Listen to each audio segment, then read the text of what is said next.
Dessa vez, Yuki Nobutatsu foi longe demais e coloca ninguém mais, ninguém menos que a própria Seiko Ayase para enfrentar um dos personagens mais poderosos mostrados desde o início de Dandadan. Seria essa a morte do personagem? Teremos um Satoru Gojo 2.0? Muito provavelmente. E eu já falo, esse personagem não é o Saint-Germain e muito menos o Sanjome como a gente imaginava. Eu sei que você tá curioso, mas é claro, não se esquece de se inscrever nesse canal maravilhoso e largar aquela dedada tripla no botão do like que me ajuda bastante. E também veja os nossos outros conteúdos, porque eu sempre falo pra vocês que aqui é realmente o canal de quem assiste anime. Então sem mais enrolação, vamos direto pro conteúdo, que essa teoria vai deixar você completamente maluco e perceber que Yuki Nobutatsu tá tendo aulinhas com o Oda. Fala, meus delinquentes, como vocês estão? Sonark Animes aqui falando. Depois de muito tempo, talvez eu tenha conseguido descobrir quem é esse personagem misterioso que fez todo mundo achar que é o Sanjoma. Isso graças, é claro, a nossas conversas na live de ontem, que fez a gente pensar um pouquinho mais sobre os acontecimentos desse capítulo. Pra vocês que não sabem, esse homem gostoso que tá na tela de vocês foi o homem que apareceu frente a frente com Seiko Ayase e decidiu enfrentá-la no capítulo 202, mais perto do final do capítulo. Não temos muita informação ainda, Yuki Nobutatsu nunca deixa vazar nada pra gente, mas somente com as características físicas e que físico a gente consegue chegar a algumas conclusões. E a maior delas é que simplesmente esse personagem está em algo muito além do próprio Conde Saint-Germain, que geralmente é o que a gente viu, e muito além do próprio Sanjome. Eu lembro que há bastante tempo no canal eu fiz uma teoria onde eu mencionava o terceiro distrito, a possibilidade onde a união de Saint-Germain e Sanjome faria um novo personagem, e esse personagem seria este que a gente tá vendo. Mas como assim, Sonark, não houve a união dos dois em nenhum momento? Então, eles são mais de um. Praticamente são mais de 8 mil e vocês já vão entender por quê. Antes, é claro, a gente tem que recapitular algumas coisas que aconteceram no capítulo 202 do mangá de Dandadan. Nós temos Seiko Ayase, Momoyase e Vamola indo diretamente para dentro do castelo Matsui e se depara com uma espécie de camaleão yokai que convoca diversas criaturas, diversos ninjas para enfrentá-los, ganhando deles, é claro, em relação à quantidade. Aí nos aparece essa criatura no final do capítulo e faz a gente ter algumas ligações diretas com Saint-Germain somente pela forma de se vestir, já que se você notar pela roupa dele, ele está vestindo uma roupa mais parecida com a era vitoriana, só que misturando algumas características da era feudal japonesa. Então faz um meio termo e rapidamente a gente liga ele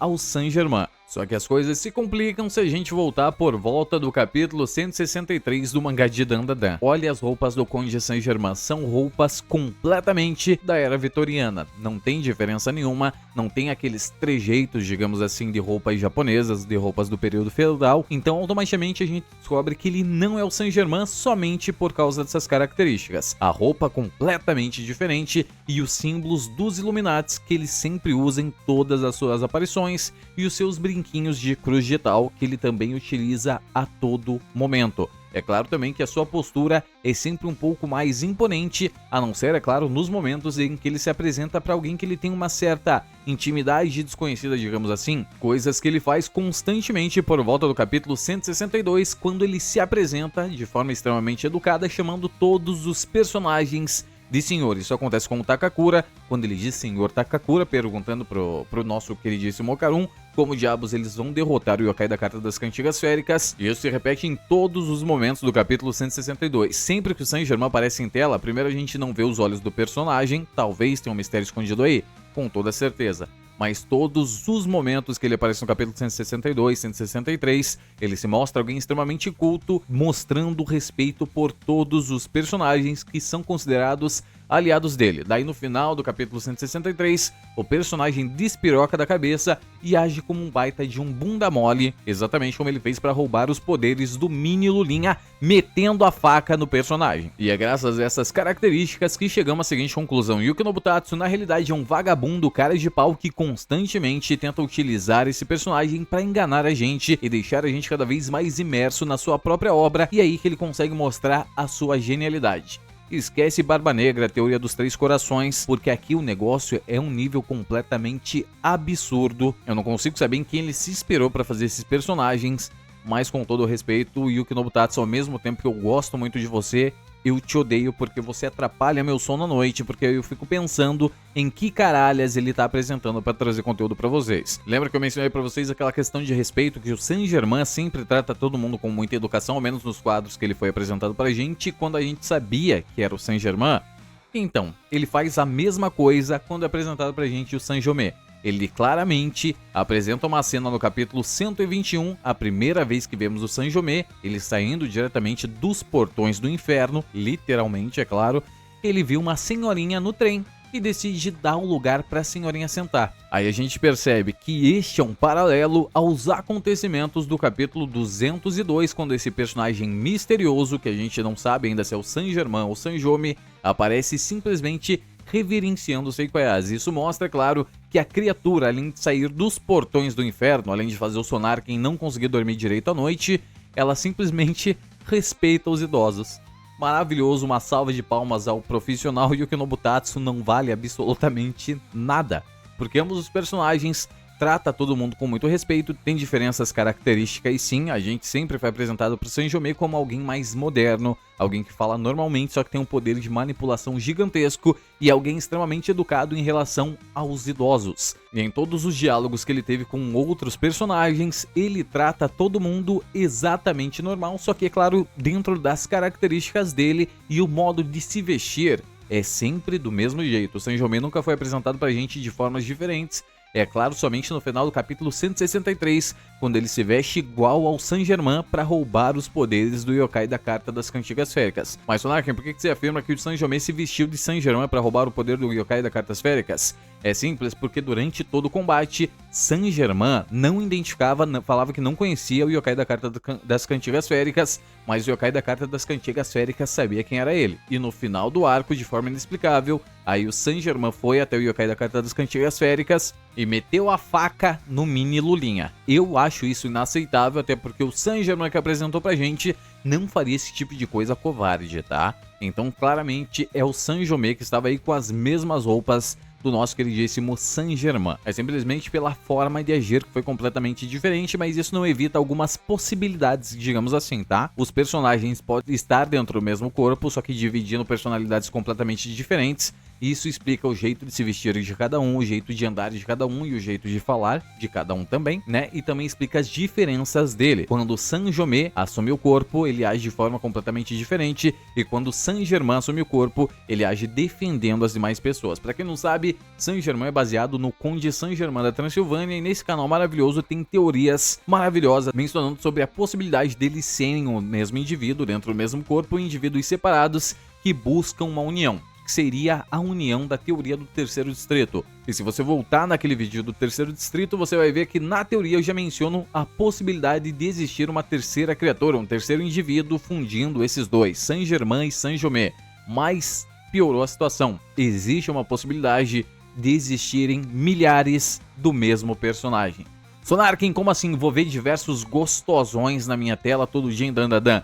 Provavelmente. Mas antes a gente tem que explicar mais algumas coisas relacionadas ao personagem. A dualidade do Conde Saint-Germain da Transilvânia e o Sanjome é apresentado pra gente desde o início da obra de Dandadan, quando é apresentado pra gente os alienígenas da raça serponianas. Criaturas completamente iguais, mas com pouquíssimas diferenças entre si. Então eles são sim uma menção direta ao Saint-Germain antes mesmo dele ser introduzida na obra.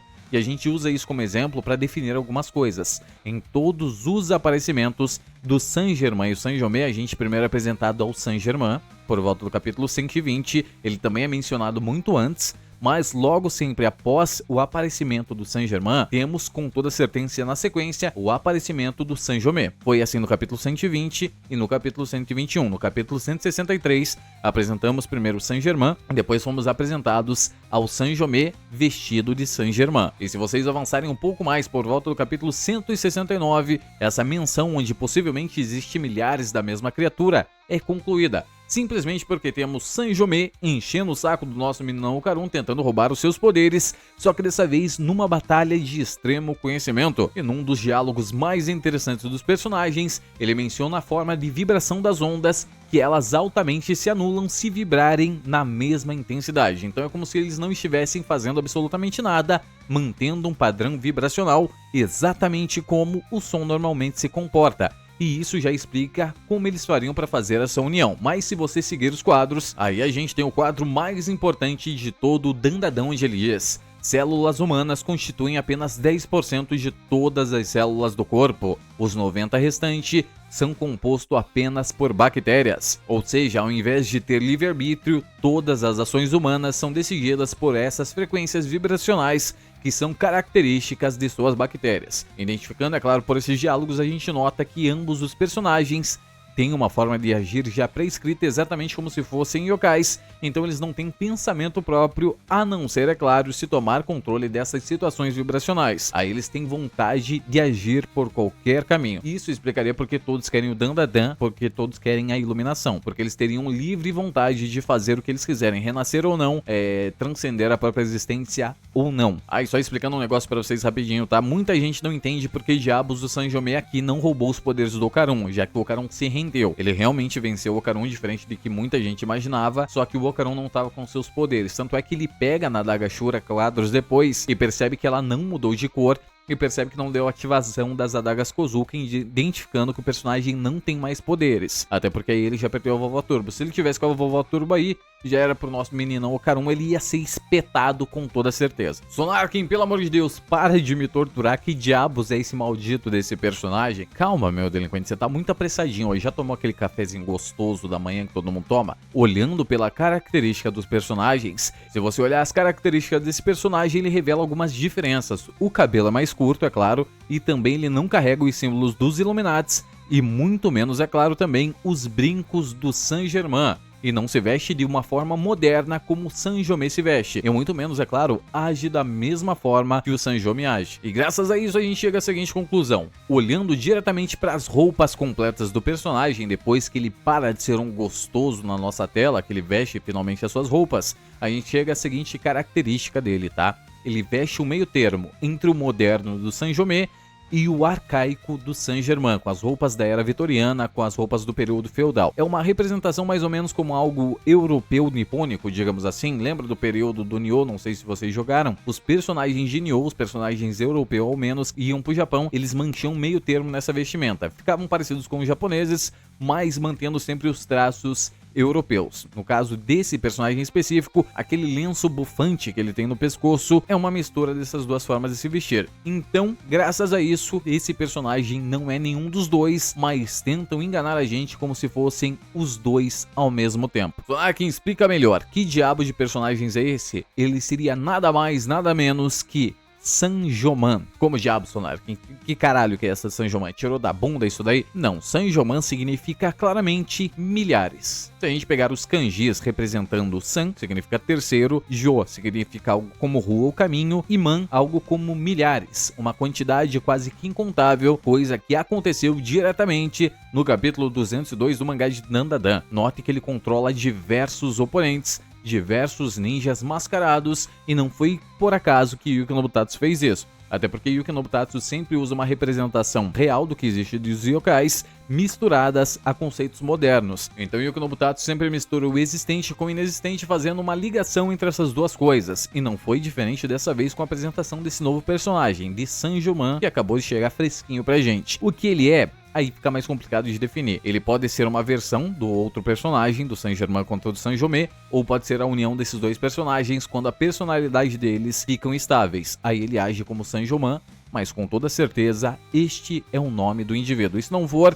bom, aí o Yuki Nobutatsu vai se ver comigo, porque eu fiquei pensando nisso por horas e horas. E aí que chega a bomba pra vocês, tá? Infelizmente, Seiko Ayase não vai passar desses capítulos futuros dentro de Dandadan, já que no Castelo Matsui tem uma espécie de ritual que geralmente é realizado dentro dele. O ritual conhecido como Hitobashiri, onde alguém é sacrificado pela construção de um castelo. Mas é claro que falaremos sobre isso em outro conteúdo no vídeo de amanhã, que já tenho a teoria montada completinha pra vocês, e vou deixar vocês, é claro, no mais absoluto desespero, igual eu fiquei quando vi esse personagem. O que Yuki Nobutatsu quer adicionando mais um personagem a essa trama do Saint-Germain e do Sanjome, não faço a menor ideia, mas está extremamente interessante tudo que ele tá fazendo em relação a essa obra. O cara consegue colocar mistérios completamente surreais que apenas quem não cuida dos detalhes não consegue observar. observar. Então é claro, deixe nos comentários aí pra mim saber a sua opinião. O que você acha de Saint-Germain? Por que ele está sendo inserido na trama agora? Ou você acha que ele ainda pode ser Saint-Germain ou apenas Saint-Germain e o Sonarken tá andando muito com Miyazaki? Mas é isso, é claro, não se esquece de se inscrever nesse canal maravilhoso, largar aquela dedada tripla no botão do like, me ajuda bastante. E também, é claro, ver os nossos outros conteúdos, porque aqui é realmente o canal de quem assiste anime e lê mangás. E lê hoje em dia praticamente qualquer coisa, porque eu vou ser sincero com vocês, o maldito do Yuki Nobutatsu me fez voltar a ler até mesmo um livro de geografia para saber o que diabos aconteceu na época do tufão humano. Aquele cara é um cara de pau e o Sonarken diz tchau.